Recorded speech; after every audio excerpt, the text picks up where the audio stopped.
नमस्कार दर्शकों।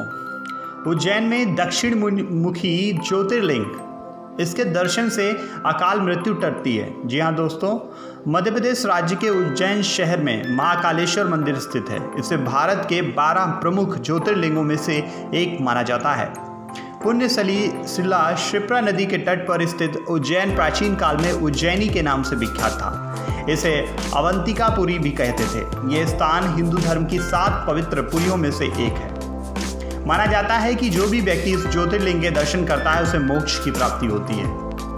महाकालेश्वर मंदिर एक विशाल परिसर में स्थित है। यहाँ कई देवी देवताओं के छोटे बड़े मंदिर हैं। मंदिर में प्रवेश करने के लिए मुख्य द्वार से गर्भगृह तक की दूरी तय करनी पड़ती है। इस मार्ग में कई सारे पक्के चढ़ाव उतरने पड़ते हैं, परंतु चौड़ा मार्ग होने से यात्रियों को अधिक परेशानी नहीं आती। गर्भगृह में प्रवेश करने के लिए पक्की सीढ़ियां बनी हैं। मंदिर परिसर में एक प्राचीन कुंड है। वर्तमान में जो महाकालेश्वर ज्योतिर्लिंग है वह 3 खंडों में विभाजित है। निचले खंड में महाकालेश्वर, मध्य के खंड में ओमकारेश्वर तथा ऊपरी खंड में नागचंद्रेश्वर मंदिर स्थित है।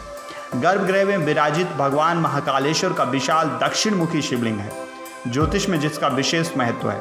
इसी के साथ ही गर्भगृह में माता पार्वती, भगवान गणेश व कार्तिकेय की मोहक प्रतिमाएं हैं। गर्भगृह में नंदी दीप स्थापित है जो सदैव प्रज्वलित होता रहता है। गर्भगृह के सामने विशाल कक्ष में नंदी की प्रतिमा विराजित है। इस कक्ष में बैठकर हजारों श्रद्धालु शिव आराधना का पुण्य लाभ लेते हैं। महाकालेश्वर ज्योतिर्लिंग की स्थापना से संबंधित भारतीय पुराणों में अलग अलग कथाओं का वर्णन मिलता है। एक कथा के अनुसार अवंतिका नाम के राज्य में वृषभसेन नाम के राजा राज्य करते थे। वे अपना अधिकार समय शिव पूजा में समय लगाते थे।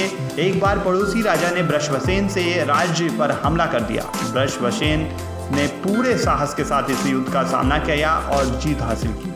अपनी हार का बदला लेने के लिए पड़ोसी राजा ने कोई और उपाय सोचा। इसके लिए उसने एक असुर की सहायता ली। उस दैत्य को अदृश्य होने का वर प्रदान था।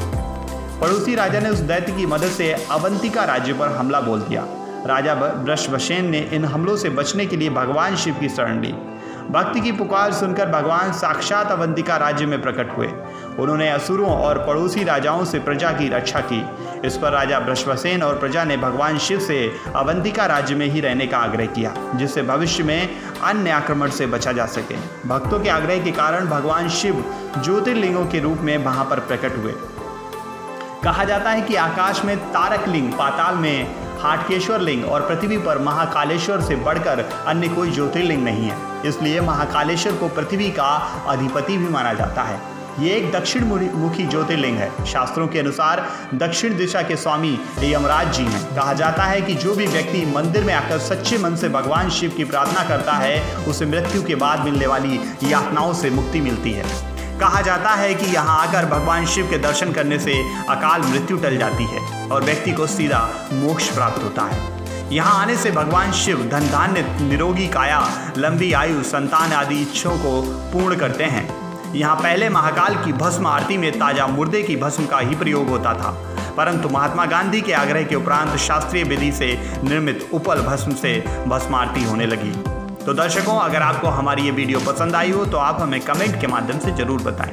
नेक्स्ट 9 स्पेशल को लाइक कीजिए, सब्सक्राइब कीजिए। नेक्स्ट 9 स्पेशल से रजत की रिपोर्ट।